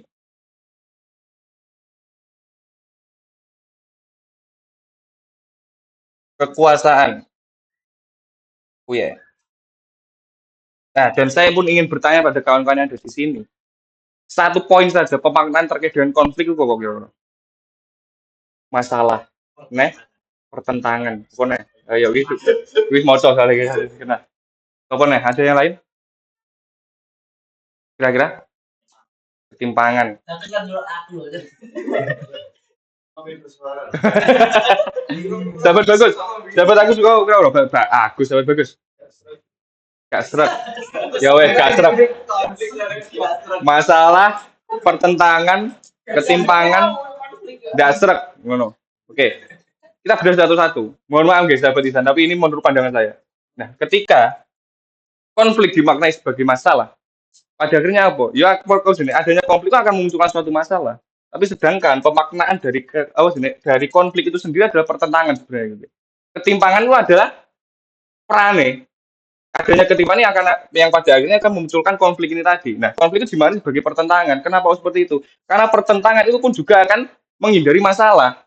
Kalau sama ini umpama nih, ini kayak Wildan, Bagus di kongkon yang Lukman nyemplung sumur. Ini kongkon yang Lukman nyemplung sumur. Terus si ono sumur dari sebagainya itu. Kowe manut, kira-kira lesawane kowe tidak menentang iku. Apakah itu tidak memunculkan masalah atau akan memunculkan masalah baru? Sumurnya selawe meter, di banyune dhuwure 13 meter. Kira-kira memunculkan masalah atau tidak? Tidak muncul masalah. Pastinya muncul. Yo lek ombo lek ning kolam ombo kowe iso nglangi. Lek ning kolam nek ning sumur sing semono ciute. Ya bakal yo kelelep mati yo wis. Itu akan muncul masalah kan? Oh ya wes ya wes. Tapi masalah ning rayon akhirnya ya. Nah itu loh, tapi pemaknaan dari konflik itu bukan masalah tapi pertentangan. Kenapa? Karena menurut Karma, konflik ini motor penggerak. Wah, promotor nih gitu. Menurut Kalmat konflik ini masih beda. Nah, kalau motor ya. Konflik itu dimaknai sebagai motor penggerak. Kenapa kok dimaknai sebagai motor penggerak? Karena untuk menghindari stagnasi. Ketika ini dimasukkan pada di posisi masyarakat, ini kita konteksnya di masyarakat. Ketika ada suatu hal yang sifatnya itu timpang, gitu sama ini kelas pekerja dan sebagainya itu, dan ketika kelas pekerja itu tidak melakukan revolusi, ini balik revolusi nah akhirnya. Tidak melakukan revolusi, pasalnya apa? Itu kan disngunai stagnan, kayak kerja, turu dan sebagainya itu. Tapi ketika di situ ada suatu hal yang menghilami pada akhirnya untuk merebut alat produksi, merebut kekuasaan dan juga bocoran ini mementingkan hak bisa urungin dari gaji ini titik dia malah akeh mergo dhek iki konflik. Ini kan padahal tidak membutuhkan masalah, dia mendapat benefit dari itu. Terus sama nih, boleh dicontohkan, soalnya dalam perusahaan besar, ini karyawan mau kerja. Ya kira-kira bener, bro. Ya bener aja lah ketika ning kono haknya tidak didapatkan. Kan mergo haknya tidak didapatkan, padahalnya dia mau kerja. Dia menghendaki bahwa haknya itu harus terpenuhi. Gajinya semene, terus nih kalau tunjangan dan sebagainya semene kan itu sudah diatur. Nah, mogok kerja itu bukan masalah, tapi konflik ini tadi pertentangan kemudian apa? Agar kemudian ya. Agar kemudian tidak memunculkan masalahnya lagi. Dia tidak stagnan loh, ini. Konflik itu. Itu kan ada diskus kira-kira?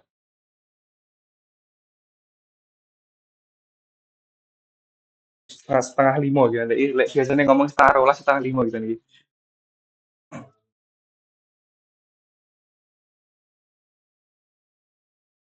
Hari ini dapat nanti. Sahabat Ridho. Oh. Ya. Hari ini sahabat Isan nih kalau bengi. Sahabat Isan nih nggak bengi. Ini kan pekan pendidikan. Bukan pendidikan. Mulai awal Januari ya.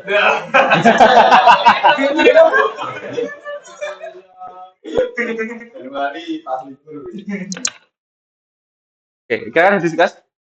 Tapi saya rame-rame nih pas libur itu. Ayo nginep keren kabeh. Jadi bulan sih. Ada diskus kira-kira? Lanjut. Ini loh, sampai dulu kan. Setengah lima. Setengah lima sampai sadar ya. Berarti wes nggak usah sholat, belum sadar ya. Sadar kan lek sholat loh sebenarnya.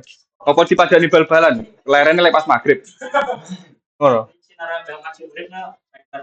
Iya, reguler. Kita lanjut les sama ini konflik gak ada yang sing ditanyakan. Masuk ada yang ditanyakan konflik.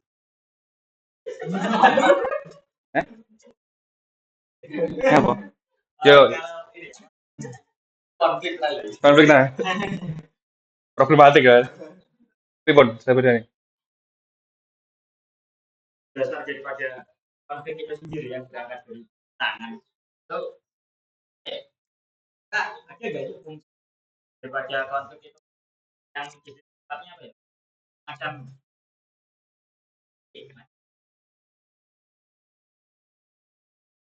nah gini, kan berada di masyarakat yang sifatnya dekat dengan struktural, dengan norma dan sebagainya. Nah, konflik tersebut itu kan terjadi karena adanya pertentangan. Nah, pertentangan ini yang mengakibatkan semacam apa ya namanya? Tang. Ribon, saya beda nih.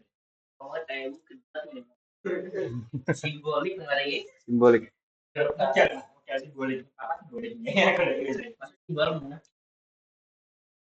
Ribon, saya beda nih. Ini yang sesuai. Ya.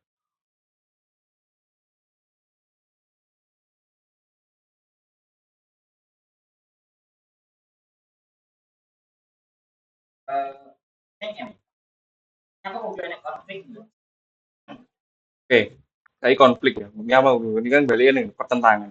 Nah, saya mau tanya, pertentangan di dalam pertentangan apakah tidak ada kepentingan? Kira-kira nih dari pertentangan yang bilang bro, ya wis kuwi mau. Akhirnya ya apa? Kembali. Setiap manusia itu memiliki kepentingan.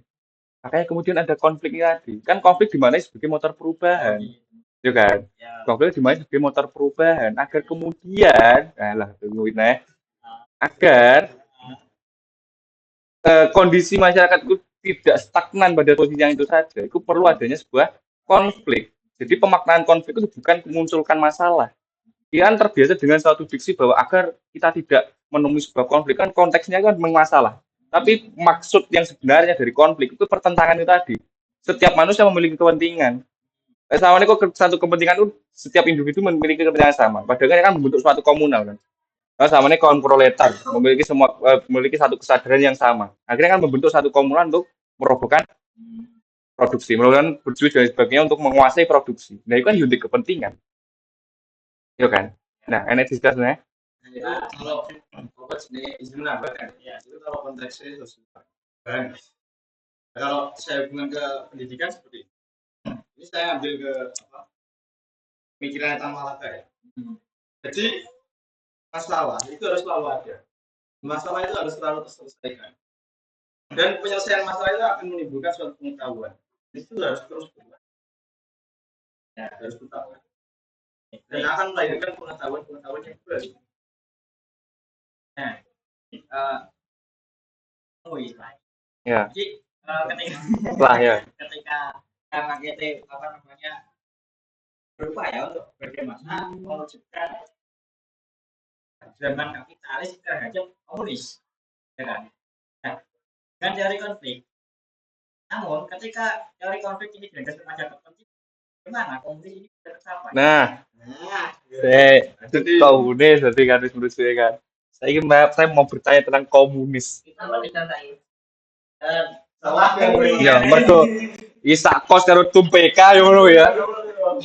Saya mau tanya kira komunis pemaknaan kawan-kawan di sini apa kira? Komunis ideologi. Ideologi yang membentuk seperti apa? Komunis yang tanpa kelas, terus menolak legitimasi,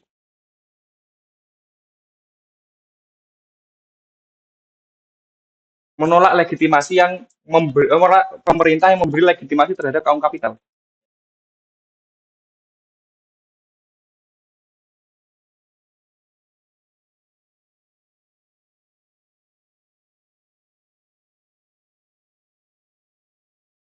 Nah, sekarang pertanyaan sahabat Dani, apakah bisa dari masyarakat kapitalis menuju ke masyarakat komunis? Sedangkan pemaknaan komunis versi Karl Marx itu sebegitu ideal. Bahkan muncul satu keinginan yang namanya masyarakat utopia. Apa utopia itu? Ideal. Utopia itu ideal. Nah, dimulai dari apa? Dimulai dari komunis ini lagi loh. Tanpa kelas, menolak legitimasi negara terhadap kapitalis. Kiro-kiro. Iso ora kira tanpa kelas, ya harus menolak kehadiran negara yang memberi legitimasi terhadap kaum kapitalis. Mustahil jelas. Karena apa? Pemaknaan pasca komunis versi Karl Marx sampai ke Lenin dan lain sebagainya ke Mao Zedong sampai sekarang, Korea Utara yang memunculkan ideologi sendiri dan itu dibuai dari Marxis Leninis, kan fuse toh ideologi ini si Kak Korut itu. Ideologi kemandirian. Itu kan otoriter komunisme. Komunisme versi sekarang kan otoriter. Ya, apa bedanya otoriter dengan kapitalisme yang mana itu pun juga memperbudak sebenarnya. Walaupun kesejahteraan ekonomi sudah sampai, tapi masyarakat seakan-akan kayak NPC nih kono. Jadi ini presiden neko kayak tok gembira, presiden mati tok nangis. Ya apa bedanya? Jadi berbeda loh pemaknaan komunis yang dibuat oleh seorang Karl Marx dengan pasca itu.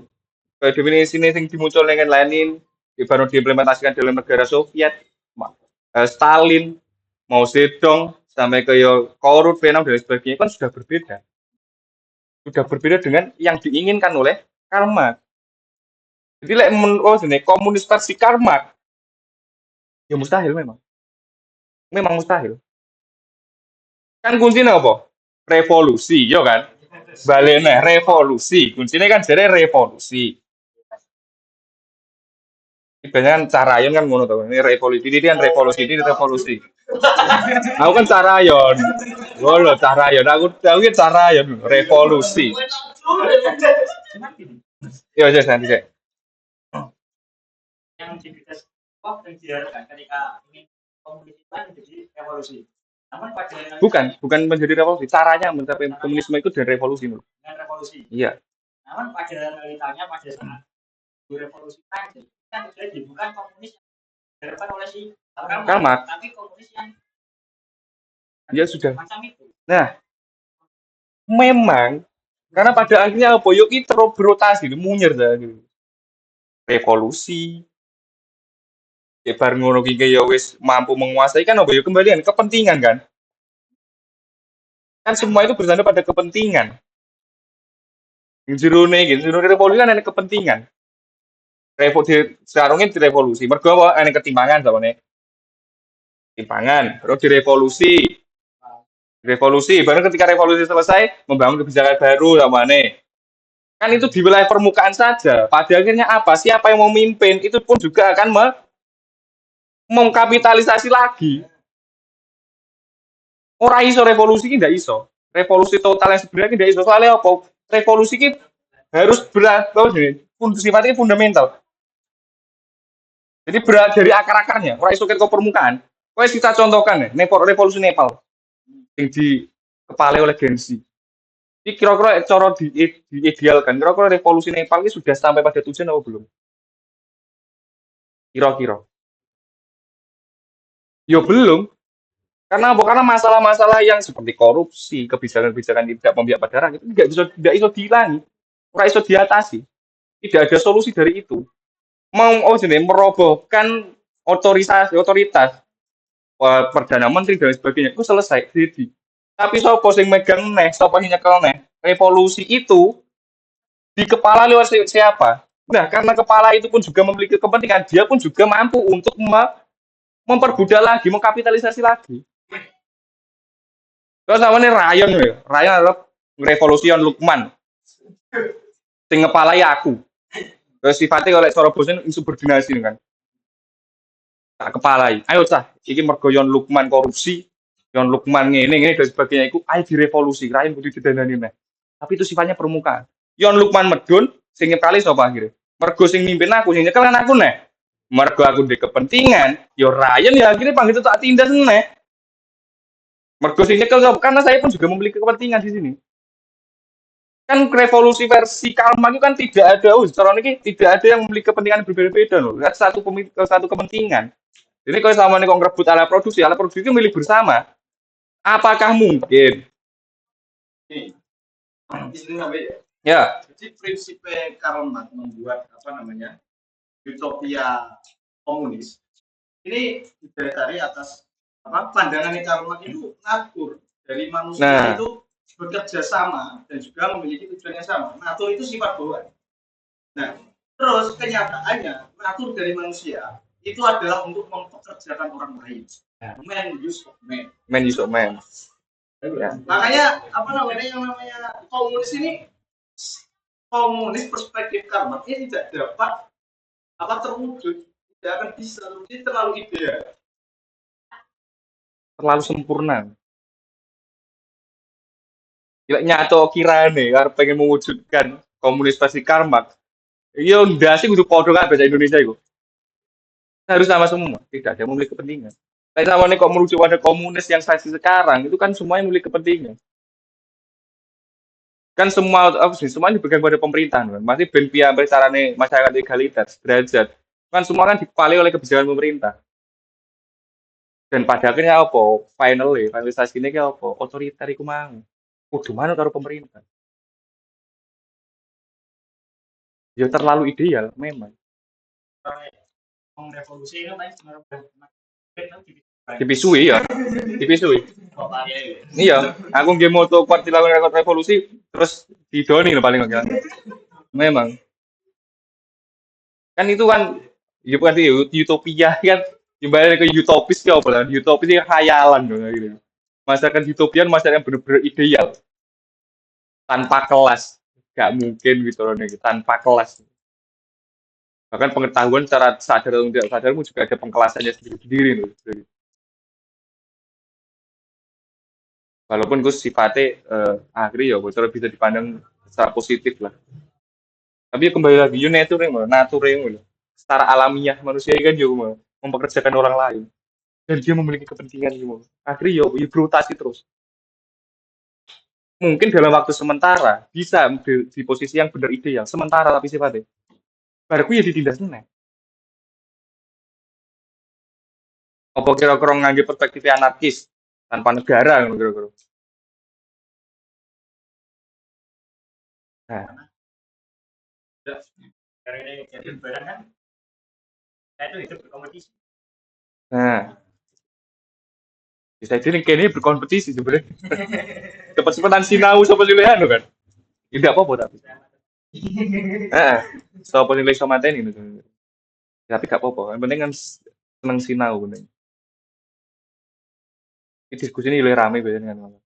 Nilai seneng ya, marem aku sebenarnya. Ya, marem. Ya, terima kasih sahabat Royhan.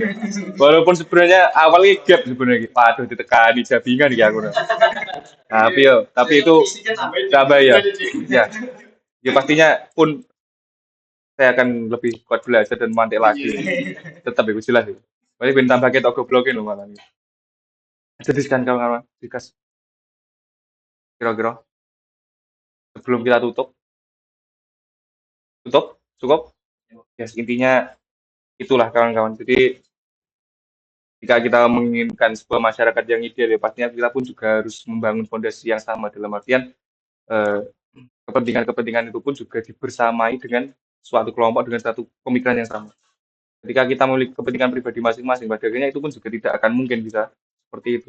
Yuk kita ibaratkan rayon saja lah.